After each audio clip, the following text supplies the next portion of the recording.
যে রাজার নামে প্রাচীন ভারতভূমি তৈরি হয়েছিল, সেই মহারাজ ভারত বংশের শ্রেষ্ঠ রাজা ছিলেন শান্তনু।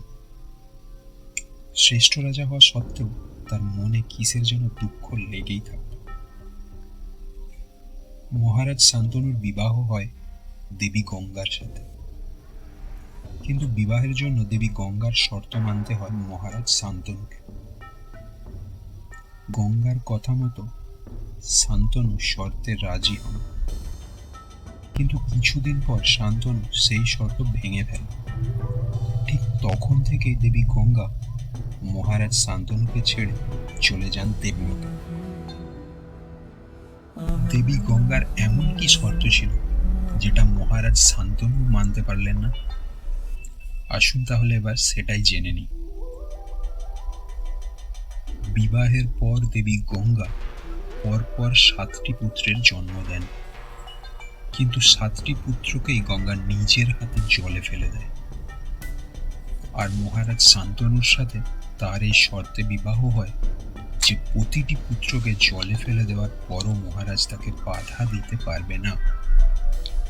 কিন্তু 8ম পুত্রের বেলায় মহারাজ শান্তনু আর চুপ থাকতে না পেরে গঙ্গাকে বাধা দিয়েই ফেলে।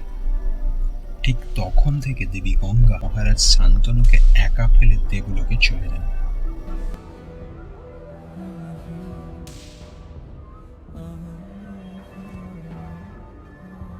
কিন্তু গঙ্গা তার নবজাত পুত্রকে এভাবে জলে ফেলে দেওয়ার পিছনে কি কারণ থাকতে পারে? গঙ্গার 8টি পুত্র ছিল দেবলোকের অষ্টবসু।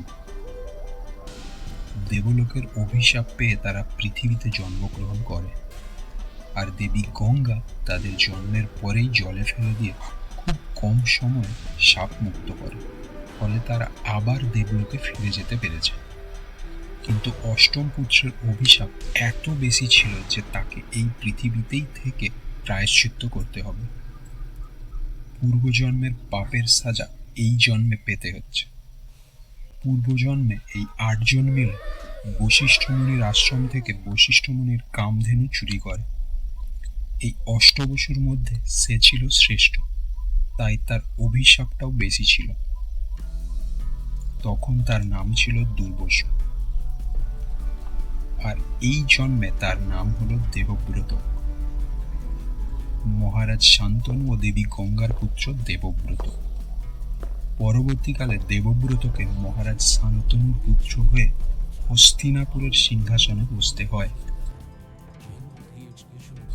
সে ছিল অস্ত্রবিদ্যা আর ধনুর্বিদ্যায় পারদর্শী, কিন্তু বশিষ্ঠ মুনির অভিশাপের ফলে কোনো দিন স্ত্রী বা পত্নী সুখ পাবে না দেবব্রত।